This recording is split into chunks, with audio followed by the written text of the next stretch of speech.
VM Radio presenta.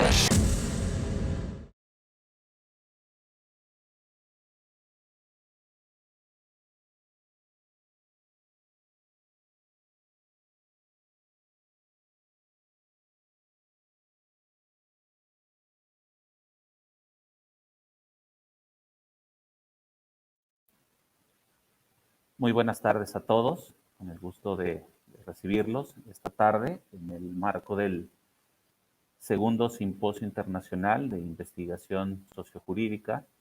Tenemos el agrado de presentar a diferentes investigadores que nos representan de las diferentes universidades, tanto de México como Colombia y Nicaragua.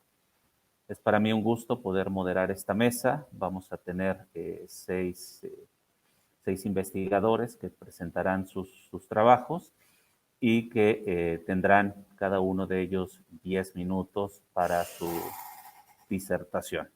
Es importante respetar el tiempo para poder dar curso y poder concluir satisfactoriamente esta mesa número 6 que lleva por título Procesos de Paz. Vamos a comenzar con el maestro Camilo Andrés Vargas Machado. Él nos representa por la Universidad Cooperativa de Colombia. El tema que estará exponiendo en su disertación es la limitación de los esfuerzos terapéuticos. Si me lo permite, maestro, daré lectura de manera muy breve a su currículum vitae. Abogado y profesional en ciencias militares con amplio conocimiento en derecho constitucional, derecho público, derechos humanos, ciencias políticas, manejo, control y mitigación de riesgos, con experiencia en investigación cualitativa y judicial, defensa judicial, educación, formación, instrucción y entrenamiento, que le ha merecido un sinfín de reconocimientos. Teniendo más de 19 años de práctica en administración, manejo y liderazgo de personal y recursos bajo situaciones críticas de alto y bajo riesgo. Con gran capacidad para trabajar bajo presión, en equipo, con habilidades de aprendizaje y adaptación, caracterizado por ser una persona sobresaliente, honesta, comprometida y responsable en la ejecución de tareas asignadas, habituado a la comprensión en planteamiento, desarrollo y evaluación de proyectos en perspectiva jurídica y humanitaria. Le cedo la palabra, maestro Camilo Andrés, para que exponga el tema que le corresponde. Adelante y bienvenido. Bueno, buenas tardes a todos, muchas gracias. Como bien lo decía el doctor, pues hemos durante este tiempo, estos años, venido consiguiendo una investigación a través de la definición y implementación de lo que es la limitación del esfuerzo terapéutico. Entonces, en sí, pues se ha venido identificando desde el año 2014 en adelante, pero es como un punto crítico a través de una reflexión de las sentencias CITO, sentencias académicas que hizo no solo en Colombia, sino en toda Latinoamérica. Las Cortes Constitucionales, las Cortes Supremas fueron dando una jurisprudencia y se decidió, se ha construido en sentido convencional que la limitación del esfuerzo terapéutico, la decisión inmediata sobre la no implementación o la retirada de las terapias médicas al anticipar que no conllevará un beneficio significativo al paciente. Sí, por favor, ¿le puede dar siguiente? Entonces, dentro de esa definición hemos venido construyendo, esto pues se hizo inicialmente desde un periodo muy reduccionista, mirando los 4 principios de la bioética tradicionales que conocemos, que son la autonomía, no beneficencia, no maleficencia, beneficencia y la justicia. Dale siguiente, por favor. Pero nos observamos que esos 4 principios pues realmente dejan fuera muchas cosas, sobre todo en el ámbito latinoamericano, que de pronto serían válidos para una construcción eurocéntrica o anglosajona, donde, digamos, cuentan con más recursos o tiene otros tipos de constituciones que no son rígidas o semirrígidas como en el caso latinoamericano, inclusive que son convencionales. En el caso de nosotros, se efectúa un acercamiento inicial al tema de estudio mediante el reconocimiento de la limitación del esfuerzo terapéutico como una buena práctica médica, bien conocida por todos los profesionales de la salud, no solo médicos, sino ontólogos, todas las personas que trabajan también con personas, los profesionales que elaboran unidades de cuidados intensivos sobre todo, y se empezó a hacer una ponderación de los esfuerzos que ellos han hecho. Ciertamente es un ámbito donde más frecuentemente acontecen hoy los dilemas éticos que tienen que ver con resolver el equipo de la salud y lo que son los principios universales que, como vamos a ver más adelante, se salen de esos principios bioéticos clásicos de autonomía, beneficencia, no maleficencia y justicia. Siguiente, por favor. Entonces, para este caso, intentaremos decir, pues, sobre los criterios. Antes conocimos en la doctrina clásica lo que era evitar el mal, ese principio jurídico y de todas las ciencias de la salud, que es el primo non nocere. Lo primero no es hacer daño, que se aplica en todas las profesiones y en todos los oficios, pero ya hoy en día con los actuales avances humanos, esa concepción del médico o el profesional de la salud sensata contrapone con la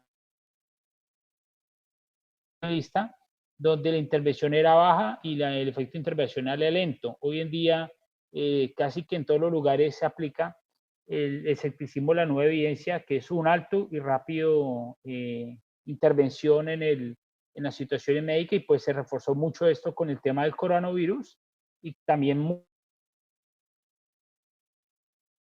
con la vacunación. Siguiente, por favor. Entonces, lo que hicimos fue mirar los principales problemas éticos que tenía la limitación del esfuerzo terapéutico, que en sí pasan de ser problemas éticos a problemas bioéticos, pero también son problemas globales a través de la bioética social y la bioética de intervención, que son dos entendidos que son novedosos y que en el caso latinoamericano se puede decir que son propios, autóctonos. La bioética social desarrollada en México, Colombia y Argentina, y la bioética de intervención desarrollada en Brasil. Siguiente, por favor. Entonces, de este primer estudio desarrollamos un modelo donde hacemos un cruce entre la concepción nihilista y la concepción de intervención temprana, que era la promoción, prevención, de paso a la detección, donde vemos hoy en día que es muy importante tomar en cuenta el no encarnecimiento terapéutico, sino inclusive el derecho al dolor que tienen las personas. El derecho al dolor, que es construido de forma muy expresa por la Corte Interamericana, que va a la mano con el derecho a la verdad, con el de los derechos secundarios de conducta que se hacen dentro de un contrato. Sigue, por favor. Entonces, así como vemos en la siguiente diapositiva, podemos ver que en esta diapositiva que sigue, siguiente, por favor, podemos ver que vimos una construcción de los principios, ¿no? Entonces, hicimos un repaso por todas las fuentes que, los diferentes fuentes publicado libros, y nos dimos pues un ámbito que hay mucho de ello, que se ha producido con ese entendimiento, una biótica intervención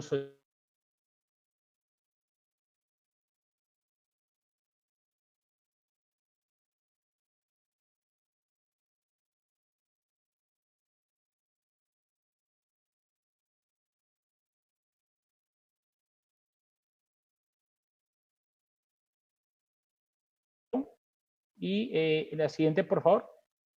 Y entendemos que vienen otros principios. Sí podemos pues encontrar 23 principios. Los primeros 4 son de la bioética principalista, autonomía, no eficiencia, no maleficencia.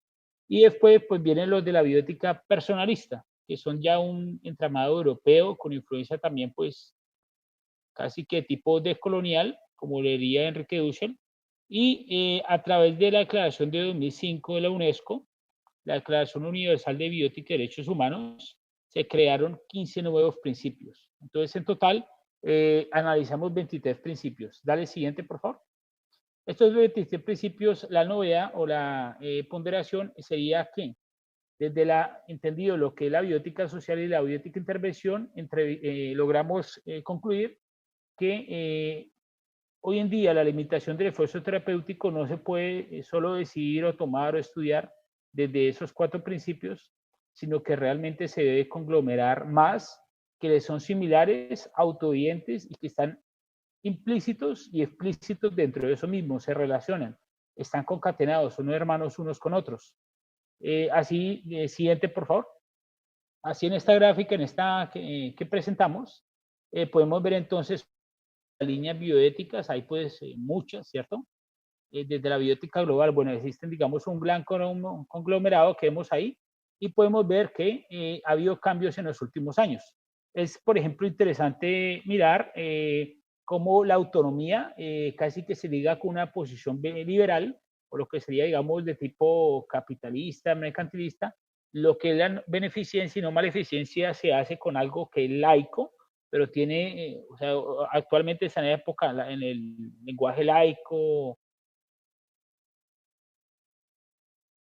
que dentro entendido del Estado de Derecho, un Estado social de derecho. Los demás principios, lo que es universalidad, conservación, la vulnerabilidad, integridad humana, información, lo que es el consentimiento informado, está hoy en día dentro, pero no está todavía vía doctrina, sino que precisamente la propuesta es poder incluir esos principios. Siguiente, por favor. Entonces, la propuesta, digamos, es ganar hallazgo, el hallazgo autoevidente, es que ya, digamos, la óptica anglosajón, estadounidense, donde solo habían 4 principios que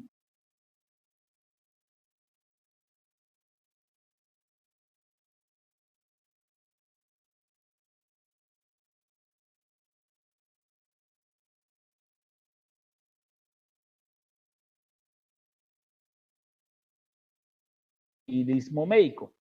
Entonces, vamos a entender 4 principios personalistas y 15 principios bioéticos latinoamericanos que son propios y aplicables a nosotros. Entonces hicimos una selección, cruzamos los principios, dale siguiente por favor. Anterior, qué pena. Entonces, acá digamos, llegaríamos entonces a conclusión que dentro del entendimiento, digamos, que es tradicional, es, inclusive viene esto desde Aristóteles, se entiende que la autonomía, la beneficencia, no maleficencia y la justicia son importantísimas, muy importantes, y pues no se pueden todavía dejar de lado, se deben considerar en todas las profesiones, inclusive fuera de las profesiones que tienen que ver con la salud. En el tema de la bioética personalista, vemos que la autonomía se relaciona directamente con el respeto y la defensa de la vida física, que es también un principio que está concatenado, autoevidente, y hoy en día hace parte de la doctrina jurídica, filosófica y lo que tiene que ver con la ética.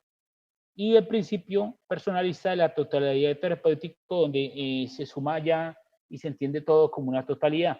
Para tomar una decisión, entonces, el principio de beneficencia se enlaza directamente con la totalidad al determinar que la deficiencia permite que una persona que se entiende que tiene unas capacidades puede inclusive tener la obligación de actuar en beneficio de otros, promoviendo legítimos intereses y suprimiendo prejuicios. Por lo cual, el que decide la persona, desde este entendido clásico, el que decide es profesional porque se cree que tiene un conocimiento mayor y una formación más que el paciente, que el usuario, y él sabe lo que le conviene, pero el principio de totalidad lo corresponde porque ese entendimiento clásico era, quería decir que era todo para el paciente, todo con el usuario, pero sin contar con la opinión de él, sin contar con él. Inclusive el consentimiento informado, que hoy en día también se aplica en todos los elementos, inclusive en los métodos de investigación, tiene que ver con el entendimiento de totalidad y terapéutico. Y la terapia tiene también que ver con la promoción, prevención, detección. En el entendido de no maleficencia y justicia, veremos también que actualmente la corriente o cómo va el flujo de las cosas, el desarrollo que se está presentando, se separa totalmente el entendido clásico y se une con la libertad responsable. La libertad responsable va a querer decir que una persona podrá tomar decisiones, pero está, digamos, sometido a lo que ella decía y será responsable de sus propios actos. Tendrá una responsabilidad por acción o por omisión ella misma, siendo libre y teniendo autodeterminación.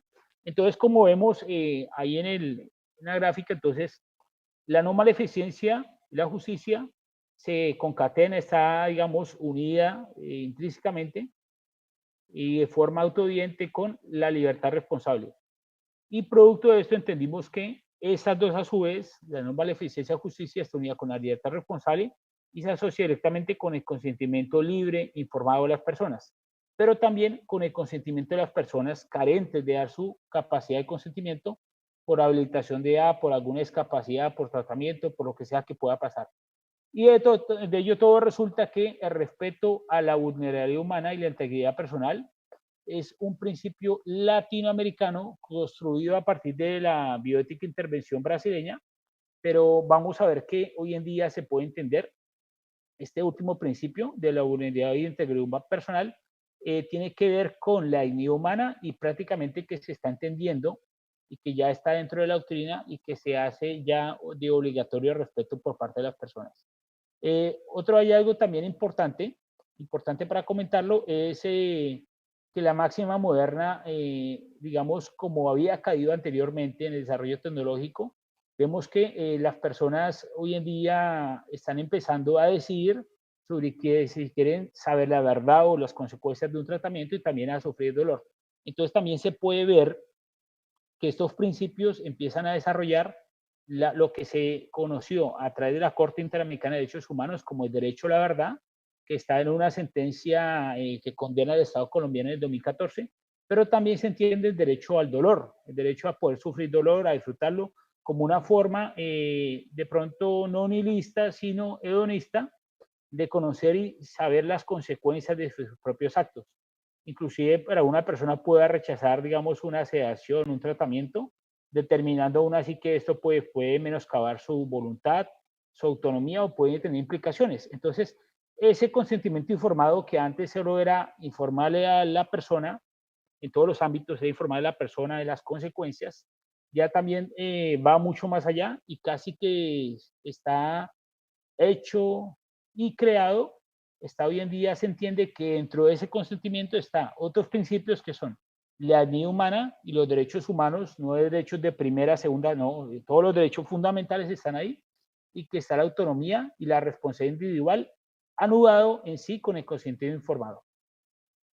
Esas serían todas las consecuencias principales y los hallazgos principales de la investigación. Muchas gracias. Muchas gracias, maestro Vargas, por su disertación. Sin duda, un tema interesante y de importancia en la investigación latinoamericana. Como usted bien lo ha mencionado, todos estos principios se incorporan desde una visión eurocéntrica. Sin embargo, al día de hoy, las aportaciones que hemos hecho desde América Latina han sido significativas para robustecer esos principios y, por supuesto, tener una visión holística del consentimiento informado. Le agradecemos mucho su participación y continuamos con nuestro próximo ponente. Tenemos al maestro Eduardo Pérez Olvera. Él representa la Universidad Autónoma del Estado de Morelos y el tema de su disertación será los medios alternos de solución de conflictos familiares en el Estado de Morelos, análisis de los derechos disponibles con enfoque al derecho fundamental a la paz social. Me permito presentarlo de manera breve. Eduardo Pérez Olvera es licenciado en Derecho por la Universidad del Valle de Cuernavaca, maestro en Derecho Familiar por la Escuela de Derecho de Posgrado y Práctica Jurídica. Actualmente es maestrante en Derecho del Programa Nacional de Posgrados de Calidad por la División de Posgrado de la Facultad de Ciencias Sociales de la Universidad Autónoma del Estado de Morelos. Es abogado litigante con más de 10 años de experiencia en diversas disciplinas del derecho. Nada más recordarle a usted y a todos los demás que tienen 10 minutos para su disertación. Le cedo el micrófono, la voz es suya. Adelante. Gracias. Bueno, primero que nada, espero todos se encuentren muy bien desde donde nos escuchan. Por otro lado, quiero agradecer por compartir con ustedes este espacio de este Simposio Internacional de Investigación Sociojurídica.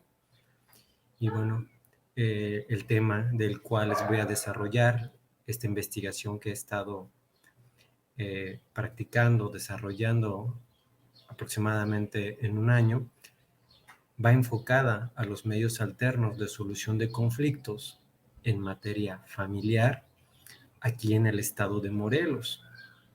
Y la problemática tiene una relación directa con el derecho fundamental a la paz.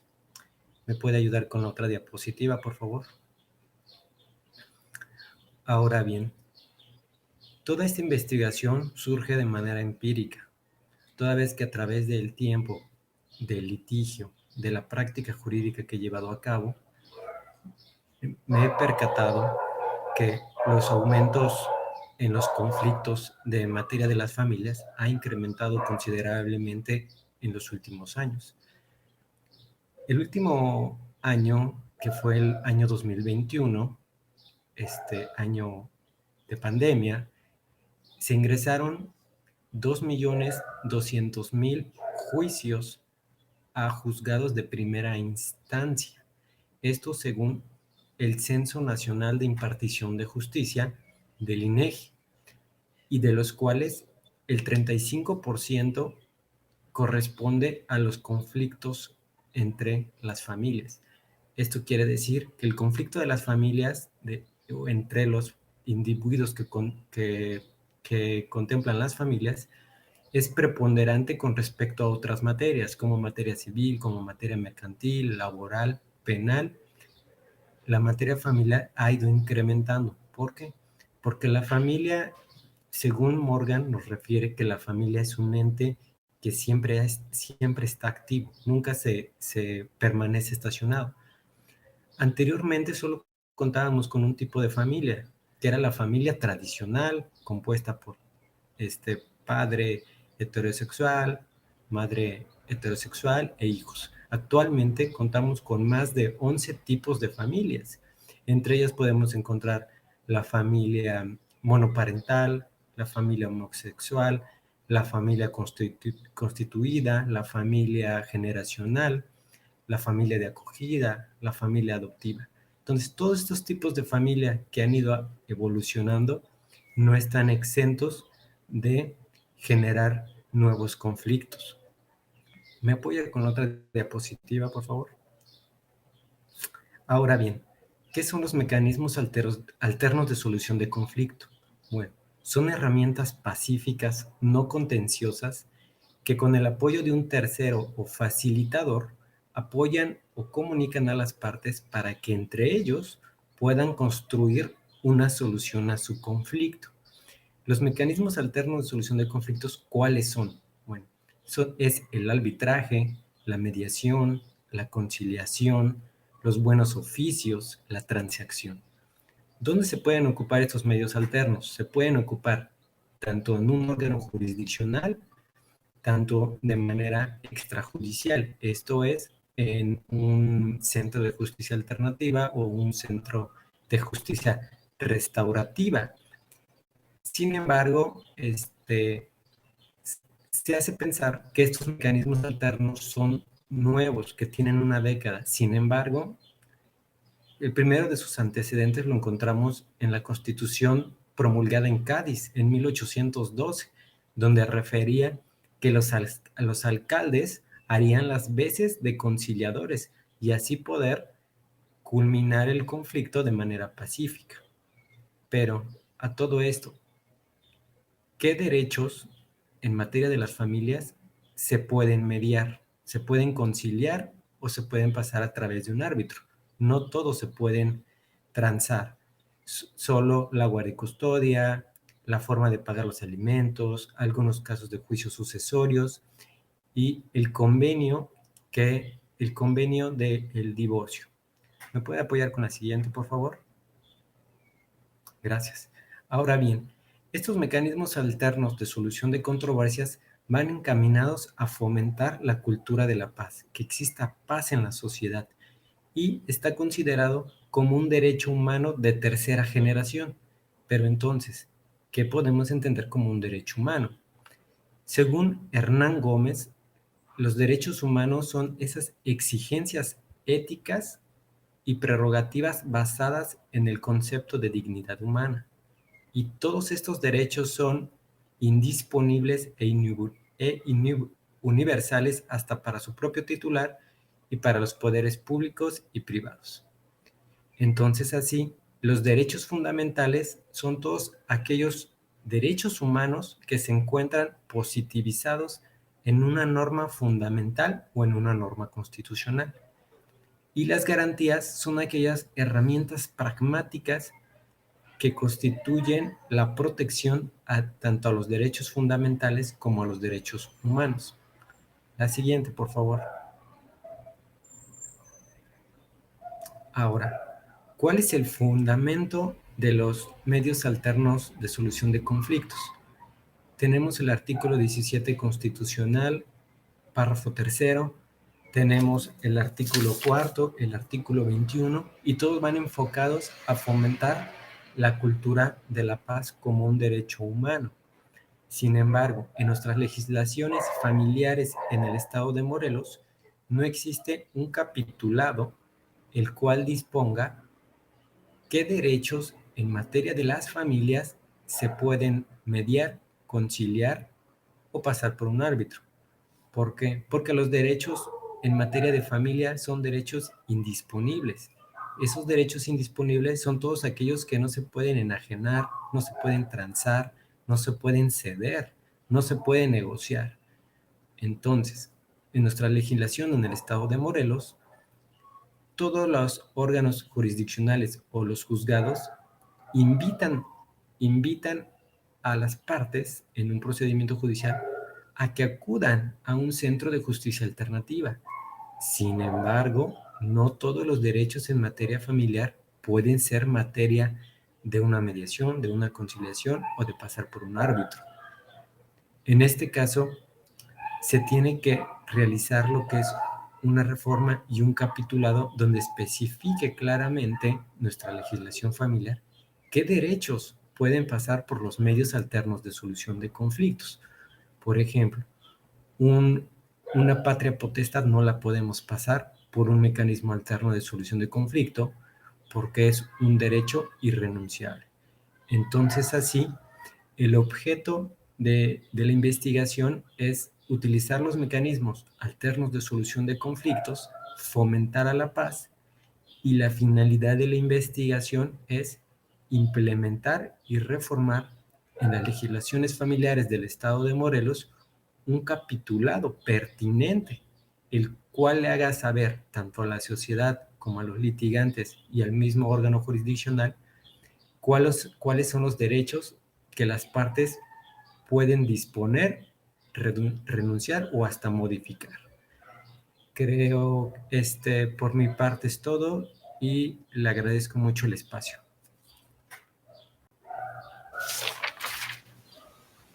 Muchas gracias, maestro, por su presentación. Nos ha dado datos duros que son significativos para poder entender, por un lado, la problemática que se presenta en el estado de Morelos. Nos hablas de más de 2 millones de casos de litigios en materia familiar y que un 35% están vinculados con temas familiares. Sin duda, desde la praxis, creo que podría ser una solución viable, aumentar el catálogo de derechos que puedan pasar por los MASC, precisamente para desahogar el trabajo que tienen los juzgados y también fomentar el uso de estos medios alternos de solución de conflictos. Sin duda, una investigación muy interesante a seguir impulsando, maestro, que es una excelente iniciativa. Le agradezco por su participación y pasamos con nuestro tercer disertante de esta tarde. En este caso es el maestro Elkin Infante Martínez, que representa la Universidad Cooperativa de Colombia. El tema que va a presentar es la responsabilidad internacional del Estado por el incumplimiento de un acuerdo de paz en el marco de un conflicto armado no internacional, el caso colombiano. El maestro es doctorando en Derecho de la Universidad Complutense de Madrid, es magíster en Derecho Internacional de la Université Católica de Luján, especialista en Derecho de los Negocios Internacionales de la Universidad de los Andes y abogado de la Universidad Externado de Colombia, profesor de la Universidad Cooperativa de Colombia, tiene experiencia como profesor universitario, secretario académico de la Facultad de Derecho de la Universidad Cooperativa de Colombia, es director académico del Comité Olímpico Colombiano, coordinador de la Academia Olímpica, abogado en el Ministerio de Educación Nacional de Colombia, entre otros. Le cedo el micrófono. Adelante, maestro. Muchísimas gracias y muy buenas tardes a todos y a todas. Muchas gracias por permitirme este espacio para compartir con ustedes la investigación que he venido llevando a cabo. Como lo comentaba quien me antecedió en el uso de la palabra, mi investigación se titula La responsabilidad internacional del Estado por el incumplimiento de un acuerdo de paz en el marco de UNCANI. Siguiente, por favor. En ese sentido, quisiera empezar comentándoles de dónde salió este problema de investigación. Y este problema de investigación nace, para aquellos que no tienen conocimiento, de un conflicto que se presentaba en el Estado colombiano entre el gobierno colombiano y un grupo armado autodenominado Fuerzas Armadas Revolucionarias de Colombia, Ejército del Pueblo, las FARC. Este es un conflicto que tuvo una duración de más de 50 años. El gobierno y las FARC el 24 de noviembre del 2016 decidieron ponerle fin a dicho conflicto, el cual, por su intensidad y la organización del grupo armado, cumple los requisitos que establece el derecho internacional humanitario para poder catalogarlo como un conflicto armado no internacional. Pues bien, el 24 de noviembre del 2016, el gobierno colombiano y las FARC intentaron ponerle fin a este conflicto a través de un acuerdo de paz. Sin embargo, tan pronto fue suscrito este acuerdo, unas fuerzas políticas importantes en Colombia lo rechazaron y manifestaron en su campaña para la presidencia del año 2018 que de llegar a la presidencia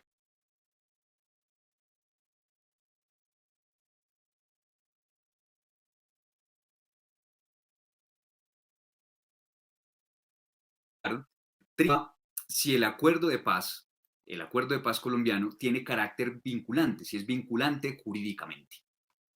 Esa es la pregunta inicial. Desde el derecho interno colombiano, la respuesta es negativa. La Corte Constitucional en diferentes ocasiones ha reiterado que este acuerdo de paz no tiene un valor jurídico, es simplemente un acuerdo político y el valor jurídico se lo darán las leyes que lo implementen, pero por acuerdo no tiene un valor jurídico. Por eso, la pregunta pasa ahora al plano del derecho internacional. Si existe en el derecho internacional algún argumento para que nos permita afirmar que el acuerdo de paz como el colombiano y los que cumplen los requisitos como este, si ese acuerdo de paz sería vinculante jurídicamente en el derecho internacional. Siguiente, por favor. En la doctrina, usualmente se tocan estos dos principales conceptos para determinar si el acuerdo de paz podría ser vinculante en derecho internacional. El primer concepto tiene que ver con la personería jurídica del Estado. Perdón, la personería jurídica del grupo armado, ya que si podemos decir que el grupo armado tiene una personería jurídica internacional y con una capacidad suficiente para celebrar acuerdos internacionales, esa personería jurídica del grupo armado y la personería jurídica del Estado darían como resultado que el acuerdo sería un acuerdo internacional vinculante en el ordenamiento jurídico internacional. Siguiente, por favor. De acuerdo, siguiendo a Roland Portman, existen 4 teorías o 4 doctrinas acerca de la personería jurídica de una entidad o de un ser. La primera es la teoría o la doctrina de solo estados. Esta doctrina dice que únicamente los estados son personas jurídicas en derecho internacional.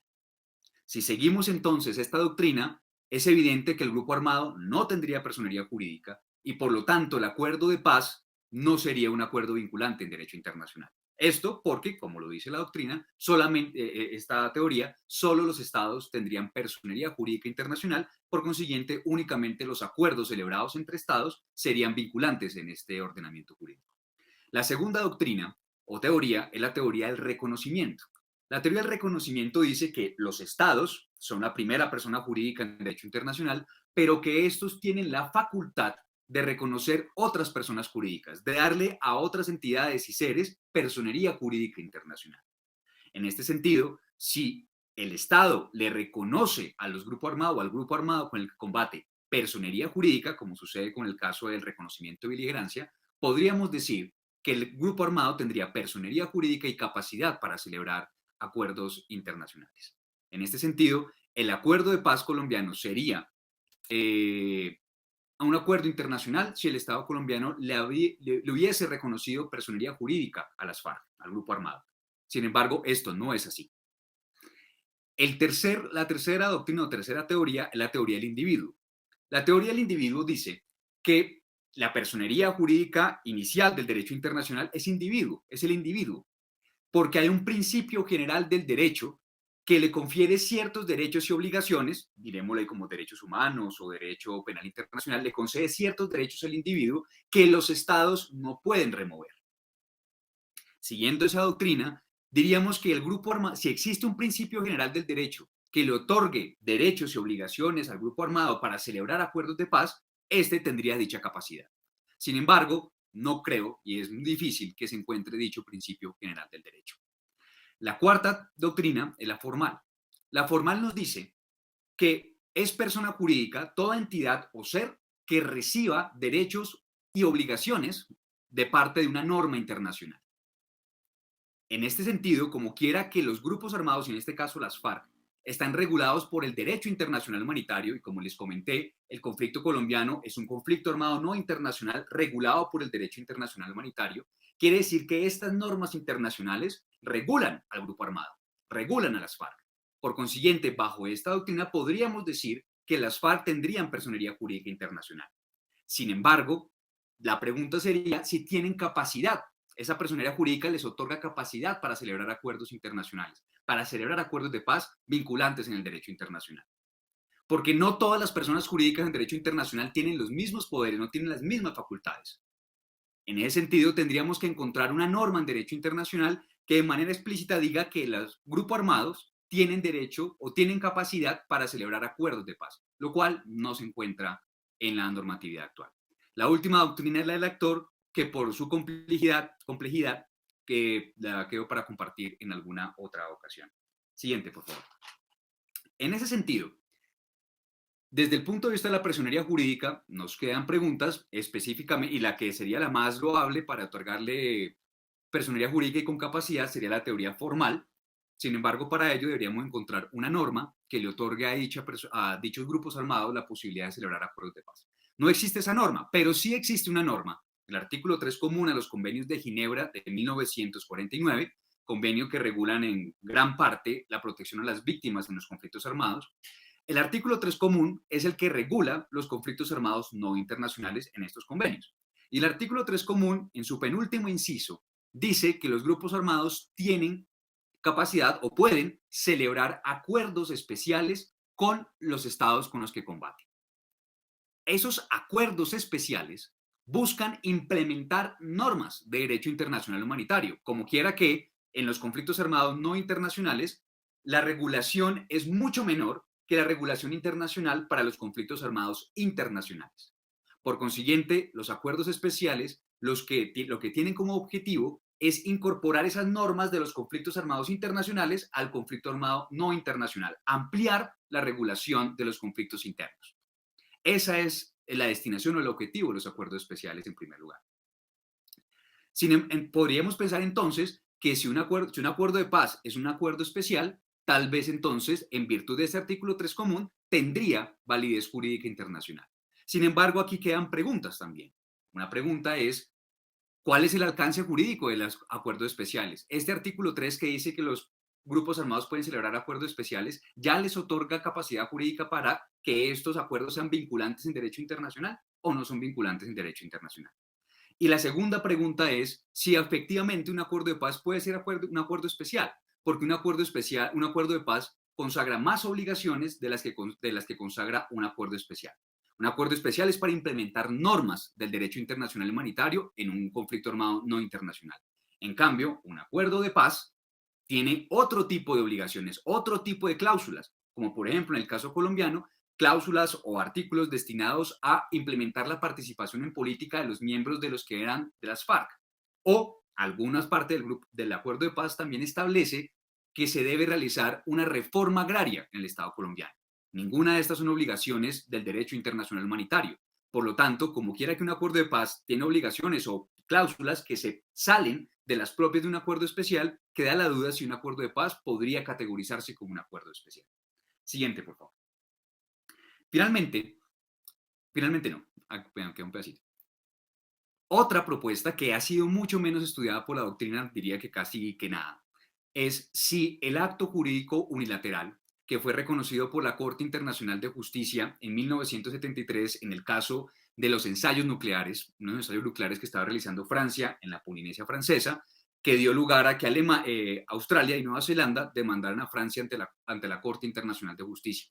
En su sentencia, la Corte Internacional reconoció que existe la posibilidad de que los estados se obliguen a través de actos jurídicos unilaterales siempre y cuando se cumplan los requisitos. Siguiente, por favor. Estos son los requisitos que deberían cumplirse para que un estado se obligue a través de un acto jurídico unilateral. Si podemos aseverar que el acuerdo de paz cumple con estos requisitos, podríamos entonces nosotros decir que el Estado colombiano está obligado a través de un acto jurídico unilateral a cumplir el acuerdo de paz. Y esa obligación sería una obligación internacional. Siguiente, por favor. Finalmente, si efectivamente podemos demostrar que existe la obligación internacional en cabeza del Estado colombiano de cumplir con el acuerdo de paz, en caso de su incumplimiento, necesariamente esto compromete la responsabilidad del Estado. Para que un Estado sea internacionalmente responsable, tiene que haber incurrido en un hecho internacionalmente ilícito. Y si incurrió en un hecho internacionalmente ilícito, tiene la obligación de reparar el daño causado.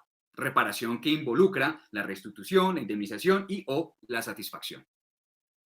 La pregunta en este caso es, ¿quién sería el legitimado para reclamar esa reparación?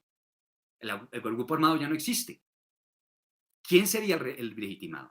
Y adicionalmente, la segunda pregunta sería, ¿ante quién se podría reclamar este incumplimiento y la reparación del daño? Las respuestas a las preguntas que he compartido con ustedes en estos 10 minutos, considero que fortalecerían, ayudarían a la seguridad jurídica de los acuerdos de paz y asimismo a la salida negociada de los conflictos armados no internacionales. Muchísimas gracias.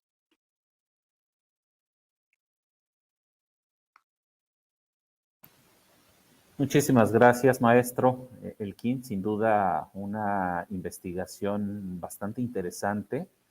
En primera instancia, en cuanto a la determinación si las FARC es un sujeto del derecho internacional, que como bien lo acabas de mencionar, según la Convención de Viena sobre Derecho de los Tratados, pues no caería dentro de estos supuestos, ¿no? Porque los tratados internacionales, según la Convención, son acuerdos celebrados entre estados. Pero ahora bien, haces una referencia muy interesante, ¿no? En cuanto a que se trata de acuerdos especiales y convenios que obligan a las partes, y habría que determinar entonces si el Estado como tal cumple con este acto jurídico unilateral, como bien lo mencionas, para poder determinar su obligación de carácter internacional.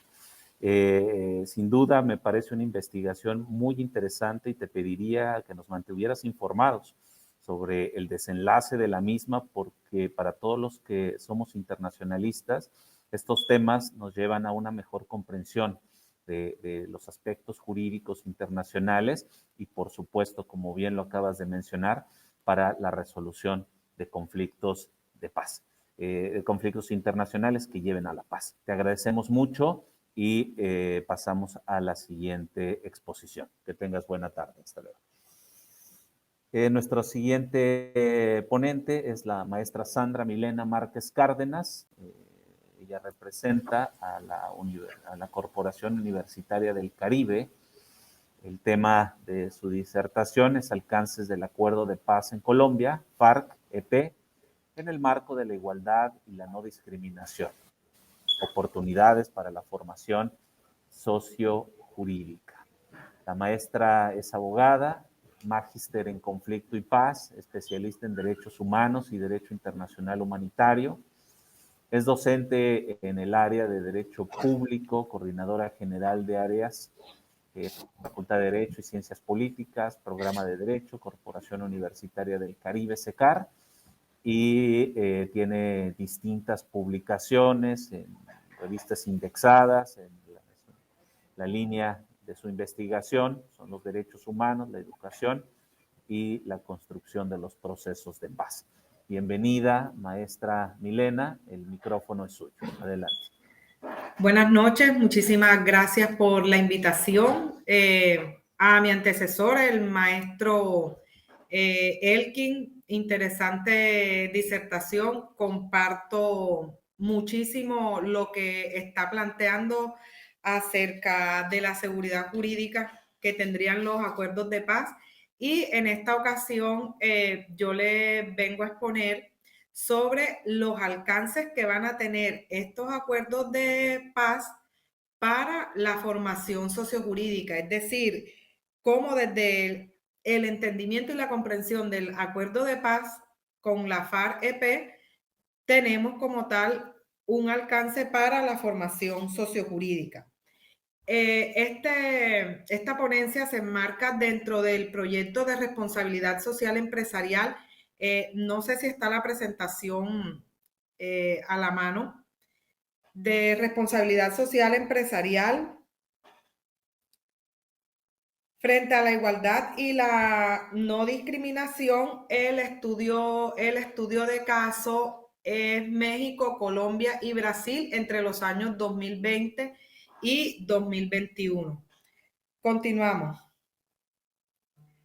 Dentro de estos objetivos vamos a tener entonces presentar la importancia en la formación sociojurídica de los consensos allegados de paz observadas desde las medidas que se adoptaron para la reparación integral a las víctimas del conflicto, teniendo como precedente de que se hizo una revisión documental de los procesos de paz que ha tenido el Estado colombiano y hemos encontrado múltiples incumplimientos, dentro de los cuales solo en 2 procesos de paz, incluyendo este último que es con la extinta guerrilla de la FARC-EP, el tema de víctimas dentro del eje como tal fundante. Continuamos. Nos planteamos entonces como pregunta problema, y dentro de la metodología, como les decíamos, hay una técnica de investigación documental. Revisamos 11 procesos de paz que llegaron a ser acuerdos. Revisamos cuáles fueron incumplidos, revisamos cuáles han tenido un grado de cumplimiento y sobre todo revisamos aquellos que tienen como eje fundante la reparación integral a las víctimas. Aquí lo que hicimos también entonces fue revisar cómo estos acuerdos contribuyen a los núcleos temáticos de la formación sociojurídica. Hicimos un cruce con los cursos de los ciclos del programa de Derecho para determinar cuáles son esos alcances que tiene en la formación sociojurídica. Siguiente, por favor. Entonces, vamos a encontrar como tal que desde los enfoques históricos, desde el enfoque de la garantía de derechos fundamentales, desde la garantía de los derechos que van a ser innominados y que son reconocidos a las víctimas del conflicto, vamos a entrar entonces a determinar cómo estos acuerdos de paz nos contribuyen a la formación sociojurídica. Vamos a encontrar entonces también que estos acuerdos de paz contribuyen como tal a que los futuros abogados y las futuras abogadas puedan formarse y puedan tener una visión global del alcance que tiene un acuerdo de paz, atendiendo entonces a que estos acuerdos de paz como tal generan una responsabilidad para el Estado. Generan también la capacidad de respuesta del Estado a la multitud de víctimas, pero genera también escenarios como tal de reconciliación y escenarios también de perdón por parte de las víctimas. También nos van a generar esos retos que va a tener el Estado frente a la reparación integral a las víctimas, hasta dónde el Estado se comprometió. En los acuerdos que se revisaron encontramos el incumplimiento por parte del Estado. generando así otros escenarios de violencia. Ya entonces pasaríamos de un conflicto armado interno a otros escenarios de violencia que también van a generar víctimas del conflicto. Por eso las cifras no las vamos a encontrar que de pronto van a bajar.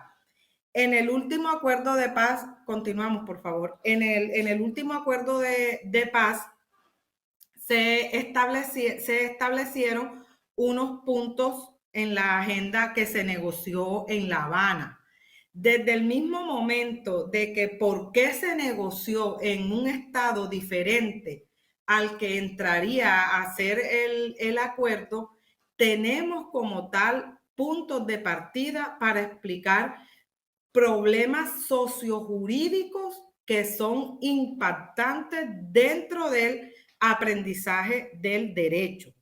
Entonces, en esta agenda siguiente, en esta agenda vamos a encontrar que se hace la negociación con base a una política de desarrollo agrario integral, la participación política, el fin del conflicto, la solución al problema de las drogas ilícitas. Dentro de los acuerdos estudiados, este es el único acuerdo que toca el problema de las drogas ilícitas dentro de su agenda. Tenemos el acuerdo de víctimas y tenemos la implementación, verificación y refrendación. Encontramos también que dentro de los acuerdos revisados, el tema de las víctimas solamente se toca en dos de estos acuerdos. Uno realizado con una guerrilla que se llamó Corriente de Renovación Socialista. Aquí se le dio a las víctimas como tal todo el tema del derecho a la reunificación familiar. Y vamos a encontrar como eje fundante dentro de este último acuerdo de paz el tema de víctimas, donde se crea todo un sistema jurídico, sistema judicial para la reparación integral a las víctimas, incluyendo los pilares de justicia transicional a nivel internacional: verdad, justicia, reparación y garantías de no repetición. Dentro de los resultados también encontramos que este acuerdo de paz como tal tiene un vínculo directo con los cursos que se orientan dentro de la malla curricular del programa de Derecho. Por eso hemos titulado la oportunidad de la formación sociojurídica, haciendo un énfasis muy profundo en el tema de la no discriminación y en el tema de la igualdad, atendiendo a que si revisamos bien lo pactado, nos vamos a encontrar entonces todo este tema de participación política, lo que suscita como tal en la no discriminación, todo el tema de la reparación a las víctimas, pero también el esquema que se plantea con respecto a la reintegración de estas personas que dejaron las armas. Nos quedan muchos retos. Mi antecesor creo que expuso varios. El acuerdo no es perfecto, pero sí es perfectible. Y dentro de estos resultados encontramos que hay un vínculo directo para formar integralmente a abogados y abogadas. Estando en el tiempo estipulado, muchísimas gracias.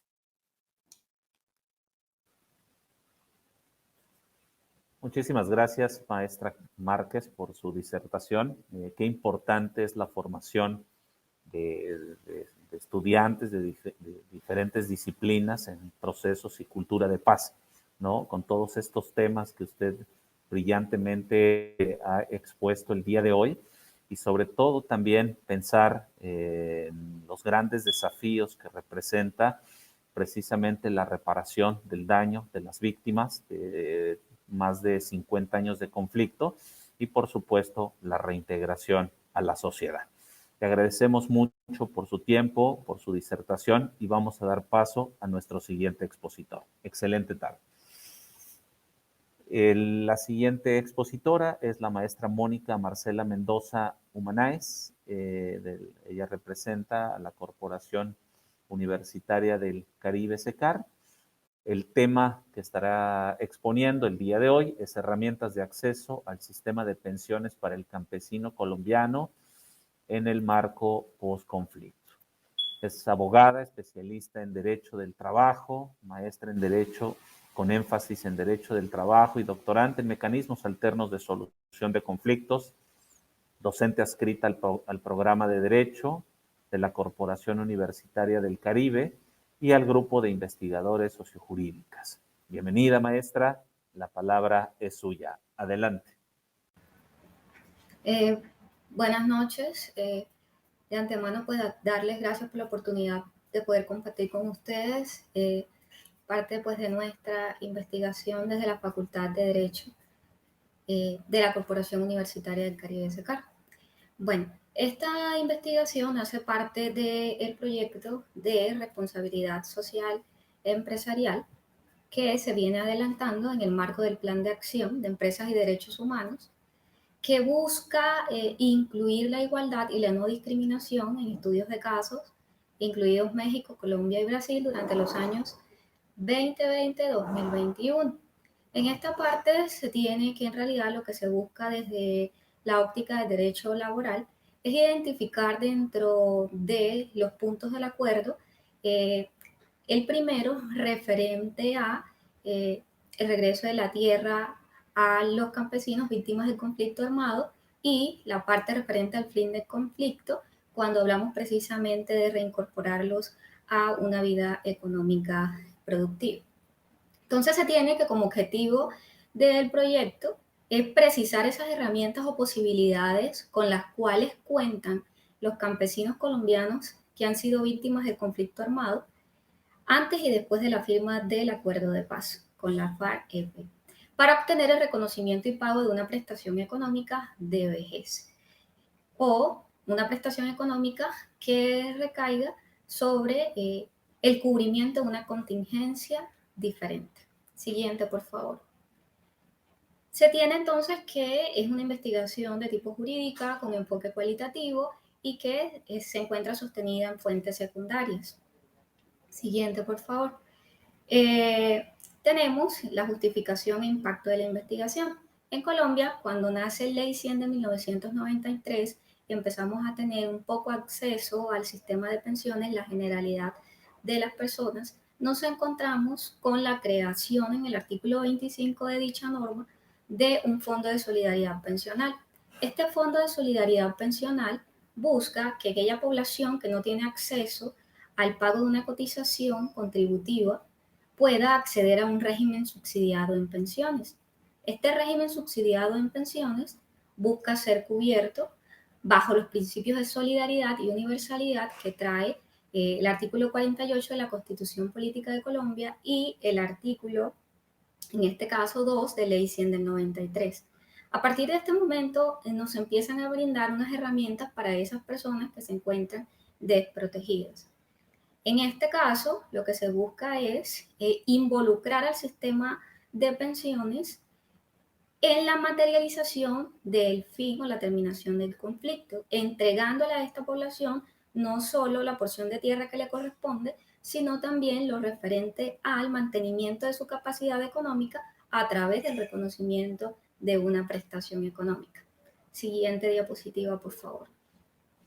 Bueno, dentro de esta investigación nosotros planteamos cuáles son esas posibilidades o herramientas con las que cuentan estas personas víctimas del conflicto armado para poder acceder a estas prestaciones económicas en cumplimiento de los puntos, en este caso, repito, el referente a el regreso de la tierra y el referente al fin del conflicto. Nosotros encontramos que el Sistema General de Pensiones permite que la población rural en Colombia cuenta con la posibilidad de acceso a prestaciones económicas frente a contingencias no solamente de vejez, sino también de invalidez. En este caso, se crearon dos posibilidades. La primera, antes de la suscripción del último acuerdo de paz, referente a la inclusión en el régimen de prima media con prestación definida, en este punto, de acceso al régimen subsidiado en pensiones a través del Fondo de Solidaridad Pensional y a través de los beneficios económicos periódicos BEPS, que ya estos fueron generados luego de la suscripción del Acuerdo de Paz. Siguiente, por favor. En esta parte entonces encontramos la creación de los beneficios económicos periódicos que conlleva a que las personas que no cuenten con un subsidio por parte del Estado durante su vejez puedan contar con un ingreso económico que se va a entregar en este caso cada 2 meses. Pero para este tema hay que cumplir la edad de vejez, que son en la actualidad 57 años mujer y 62 años hombres. El Estado, a través de este beneficio económico, le permite obtener este subsidio incrementado hasta en el 20%, dependiendo de si la persona al momento de llegar a la edad de vejez tuvo un capital suficiente para que fuese utilizado. Así entonces, es necesario que se genere un cumplimiento integral de los puntos de este acuerdo de paz en que los campesinos víctimas de conflicto armado puedan mejorar efectivamente esas condiciones económicas,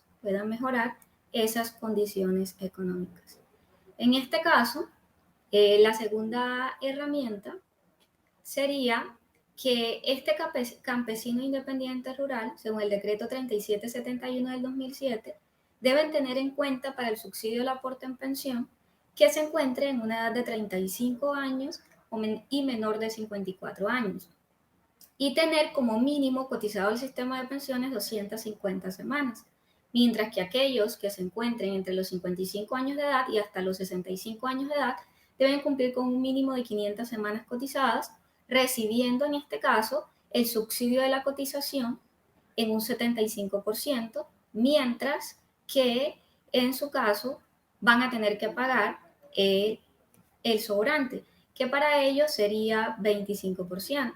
Entonces, el acceso al subsidio del aporte en pensión, encontramos que no garantiza el acceso inmediato y seguro a la prestación económica, pero permite a estas personas víctimas de conflicto armado seguir luchando hasta los 65 años de edad para lograr los requisitos exigidos por el sistema pensional, acompañándole entonces de esta manera en el pago de una mesada pensional con base en el salario mínimo legal mensual vigente, bajo la modalidad de una renta vitalicia. Ahora, sumado al beneficio económico periódico que nació con posterioridad al Acuerdo de Paz, sumado a el subsidio al aporte en pensión que nació con Ley 100 del 1993 y que a la fecha solo ha reconocido un 11.5% de todas las personas que se han afiliado, solo al 11.5% la ha reconocido, le ha ayudado a obtener una prestación económica. Sumado a ello, de antaño se creó una pensión especial de invalidez para víctimas del conflicto armado. Esta pensión especial de invalidez para víctimas del conflicto armado exigía una serie de requisitos, como que la persona víctima del conflicto armado haya obtenido una pérdida de capacidad laboral causada desde el año 1985 hasta la fecha. De allí en adelante que hubiese sido pues causada. Luego de ello, que existiere una invalidez provocada por ese hecho, es decir, un 50% más de pérdida de capacidad laboral, sumado a que la persona no tuviese otro subsidio de tipo económico. En este caso se procedía al reconocimiento de una pensión con base en el salario mínimo que era cubierta también por el Fondo de Solidaridad Pensional. Sin embargo, con posterioridad, esta persona que debe ser registrada en el Registro Único de Víctimas, le fue cambiada la denominación, asimismo algunos requisitos para acceder a la misma, llamándose entonces una prestación periódica humanitaria que hoy en día es reconocida por el Ministerio del Trabajo, quien debe asegurar el cumplimiento previo de los requisitos, insistiendo en la conexidad que debe tener el hecho que produjo la invalidez y el acto que realizaron las personas que se encuentran al margen de la ley. Entonces, siguiente, por favor. En esta parte tenemos que obtuvimos como resultado hasta la fecha que solo es posible lograr una paz estructural en materia pensional que recaiga sobre los acuerdos de paz en las comunidades a través de un restablecimiento integral de derechos, en los cuales juega un papel importante el subsistema pensional colombiano, pues frente a los imprevistos que puedan acontecer durante la vida de las personas víctimas del conflicto armado, el Estado colombiano le brinda unas prestaciones económicas básicas a través de este salario mínimo legal mensual vigente, manteniendo la vida digna de esta población. Es todo. Muchísimas gracias.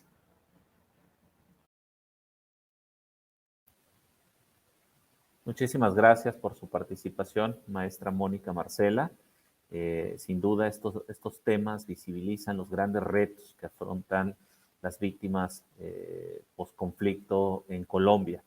Creo que tienen muchos desafíos por delante, sobre todo con estos objetivos tan ambiciosos que se plantean, ¿no? En cuanto al retorno de las tierras, por ejemplo, y insertar a todo el campesinado que perdieron sus tierras y sus parcelas durante el conflicto armado. Sin duda, es una gran investigación y permite visibilizar el conflicto y lo que ha sucedido posterior a él. Le agradecemos mucho y vamos a entrar a la recta final con nuestro último participante. Tengo el agrado de presentar al maestro Leonidas Salvador Tapia Sánchez, de la Universidad Americana, con el tema el derecho a la privacidad en la red social MetaFacebook, una mirada a la autodeterminación informativa y la protección de datos personales en el derecho positivo nicaragüense. Es doctorado en Derecho en la Universidad Americana de Nicaragua, catedrático de la misma universidad, catedrático Universidad Católica de Nicaragua, catedrático impartiendo módulos en maestría online, en Casa de Estudios Internacionales, abogado y notario público, máster en Derecho Penal, máster en Administración de Empresas. Le cedo el micrófono. Adelante, maestro, con su disertación, por favor. Sí, buenas noches a todas y todos. Mi nombre es Leonidas Salvador Tapia, como mencionó el doctor, el presentador, y procedo obviamente sin más preámbulo a dar inicio a la exposición sobre mi proyecto de investigación, el cual, como lo mencionó, se titula El derecho a la privacidad en la red social MetaFacebook, una mirada a la autodeterminación informativa, los datos personales en el derecho positivo nicaragüense. El problema de investigación, si me pudiera poner la siguiente diapositiva, por favor, se basa en que en la siguiente pregunta: ¿posee el ordenamiento jurídico positivo de mi país, en el caso de Nicaragua, los lineamientos, los argumentos o los preceptos adecuados al desarrollo de las nuevas tecnologías de la información en aras de hacer valer estos derechos planteados? Para ello, en la siguiente diapositiva, por favor, nos hemos planteado objetivos generales y objetivos específicos. Entre estos están, como objetivo general, el analizar desde la doctrina y de forma teórica si el ordenamiento jurídico, en este caso de mi país, posee los lineamientos que dije anteriormente en aras de la protección de los derechos aquí planteados, específicamente en la red social Facebook. Y disgregando el desarrollo de la investigación, se han planteado 3 objetivos específicos, los cuales son el analizar primeramente el fenómeno de las redes sociales, la disrupción tecnológica.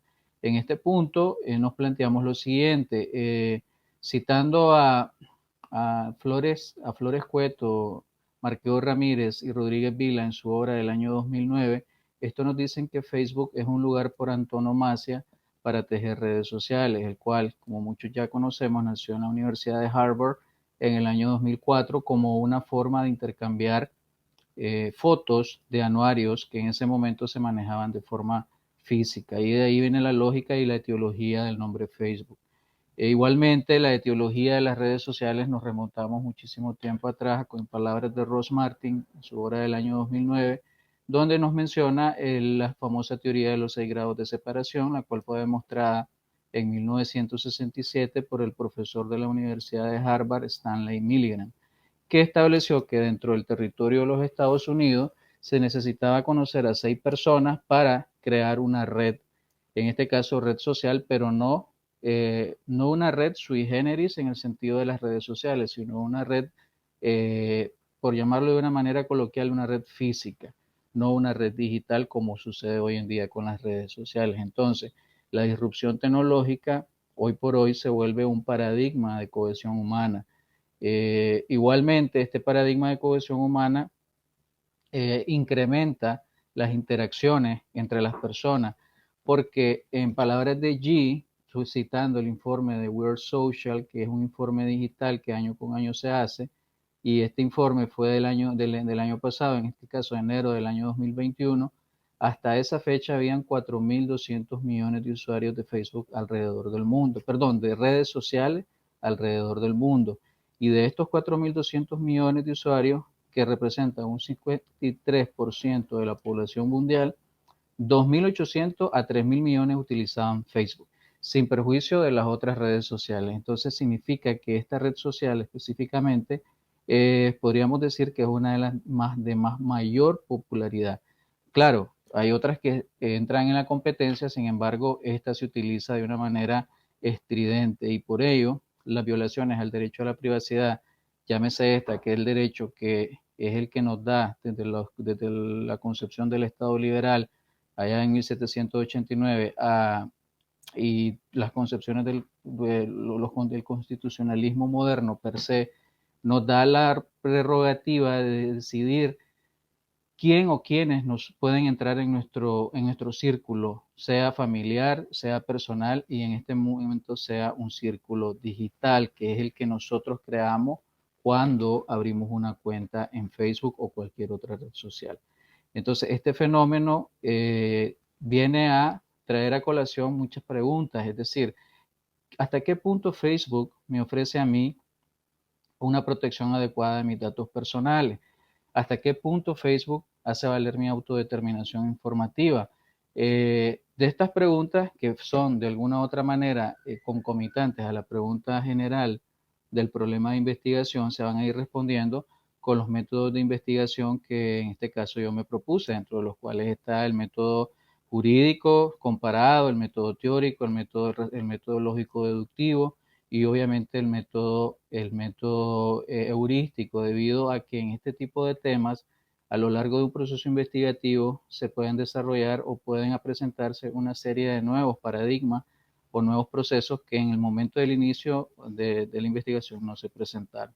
Entonces, es importante mencionar también que en todo este andamiaje también se dan actos que lesionan la privacidad, la autodeterminación informativa y los datos personales. Y el análisis que se realizará eminentemente teórico de esto es basado, la siguiente diapositiva por favor, es basado la siguiente por favor, en los métodos que existen hoy por hoy, o en los procesos que existen hoy por hoy y que afectan o que están dirigidos a lesionar la privacidad y los derechos aquí estudiados. En ello tenemos obviamente la ingeniería social. La ingeniería social es, en palabras de Rico 2021, citando a Kevin Mitnick, que es considerado el creador de esta disciplina, por llamar de una manera, la ingeniería social son todos los actos que se encargan de persuadir a las personas con el objetivo de afectar su información personal, tumbar el derecho a la privacidad y llegar a la intimidad. Y de esta manera lesionar bienes jurídicos tutelados. En este caso, citando a los mismos autores, en este caso Flores Cueto, y igualmente a Pfeiffer 2006, esta nos dice que hoy por hoy, con base a esta interacción demasiado grande, por llamarlo de una manera, demasiado expansiva y extendida y globalizada a través de redes sociales y Facebook específicamente, los datos personales quedan en entredicho, porque se han dado casos como el que sucedió casualmente el año pasado y fue publicado por la BBC News, de un hacker que logró, valga la redundancia, hackear casi no sé cuántos millones de cuentas de una red social llamada LinkedIn. Él las acumuló en una base de datos y las estaba ofreciendo en una cantidad, creo que de $5,000 a otros hackers. Y de esto obviamente la red social no dio mucha cuenta, inclusive fue algo que no se conoció a gran escala, pero sí en este caso el periódico o el periódico digital lo publicó. ¿Esto qué nos da a entender? Es una demostración de que en las redes sociales la privacidad en per se no existe. Es algo muy delicado cuando nosotros compartimos imágenes y a propósito de ello nos habla la sentencia del Tribunal Supremo de España del 2018 sobre el derecho a la imagen, donde, por ejemplo, entró en discusión la gala Salvador Dalí, quien formaba parte de la familia del fallecido artista, entró en una disputa porque ellos decían que ellos tenían el derecho a la imagen del autor y no necesariamente, porque en su testamento él había delegado al Estado como el que iba a administrar su imagen. Igualmente tenemos la sentencia de la Corte Constitucional de Colombia, la sentencia T230 del año 2020, del 7 de julio del año 2020, la cual nos habla sobre la utilidad, en este caso, a contrario censo, que tiene Facebook para la conexión, es decir, para hacer solicitudes a los entes públicos, donde un señor de apellido Joaquín Tapia realizó una solicitud de una copia de un acto administrativo en una localidad de Colombia y se negó la administración pública. Esto llegó a la Corte Constitucional y la Corte Constitucional falló diciendo que Facebook era un medio para hacer esas solicitudes y de una u otra manera disminuir o acotar la burocracia estatal. Y eso tenía la solicitud hecha por el administrado equivalencia funcional como si fuese hecho de manera escrita. Siguiente diapositiva, por favor. Vamos con la siguiente también. Vamos a llegar a la parte donde en mi país, la siguiente. En Nicaragua tenemos varias leyes. La siguiente. Tenemos varias leyes en las cuales nos dicen y nos hablan sobre, siguiente por favor, nos hablan sobre la autodeterminación informativa, la privacidad y los datos personales. Entre ellas están, siguiente diapositiva, la ley 787, que es la ley de protección de datos personales, que establece conceptos o establece criterios relacionados con el olvido digital, los datos personales sensibles y establece en la vida administrativa acciones de protección de datos personales cuando se ha violentado por parte del Estado o por parte de un particular tal derecho, el cual consiste obviamente en palabra de Núñez Solano, en el consentimiento que da la persona titular de los datos de que un tercero los administre. Igualmente tenemos la ley 983 del año 2018, que es la ley de justicia constitucional, cuya esencia en su artículo 31 habla sobre el recurso del habeas data enfocado en proteger la vida familiar y privada, la honra y reputación y la autodeterminación informativa, la cual es competente para conocer la Sala Constitucional de la Corte Suprema de Justicia de mi país. Y por último, para ya finalizar, tenemos la ley especial en ciberdelitos del año 2020 que van a una serie de delitos o ciberdelitos que en palabras de Telles Valdés son aquellos que están enfocados en la persona o en la plataforma digital. Y dentro de estos ciberdelitos se van a una serie de estos actos que toman de los conceptos que anteriormente planteé, como el grooming, el phishing, el carding, los ransomware, el scraping, que fue el ejemplo que yo mencioné sobre el caso del hacker que, valga la redundancia, hackeó la red social LinkedIn, y entre otros. Entonces, en conclusión, la siguiente diapositiva, en conclusión, nosotros nos proponemos demostrar que efectivamente Nicaragua posee un ordenamiento jurídico positivo que establece lineamientos adecuados y modernos para la protección de los derechos que en el trabajo de investigación se plantearon. Y obviamente para medir la efectividad de estas leyes con base al derecho comparado, podemos todavía establecer mejores reformas a futuro, pero obviamente todavía las leyes están crudas. No pasa lo mismo como en México, que creo que desde 1983 ya se venía discutiendo leyes sobre delitos cibernéticos, entre otros países. Siguiente diapositiva, les agradezco mucho su atención y gracias por esta oportunidad. Muy amable. Muchas gracias, maestro Leonidas. Con esto estamos llegando al final de la presentación, un tema de gran actualidad y de impacto para todas las sociedades, independientemente en el país donde nos encontremos. Los datos personales son sensibles, hoy con las tecnologías de la información, empiezan a revestir nuevas dimensiones y evidentemente el sistema jurídico de cada país y por supuesto las normas jurídicas internacionales deben de hacer su parte, ¿no? Tenemos que alcanzar a estas prácticas para poder regular todo lo relativo. Te agradecemos mucho te agradecemos mucho por tu participación y bueno, con esta estamos concluyendo las disertaciones de esta mesa número 6 que lleva por título Procesos de Paz. Agradecemos profundamente a todos los participantes, a los que se encuentran en el auditorio y nos pasamos a otra sala para poder clausurar este evento. Que tengan una excelente tarde. Muchísimas gracias a todos por su participación. VM, por siempre responsable de lo que se ha cultivado. Hasta luego. Una producción de VM Radio.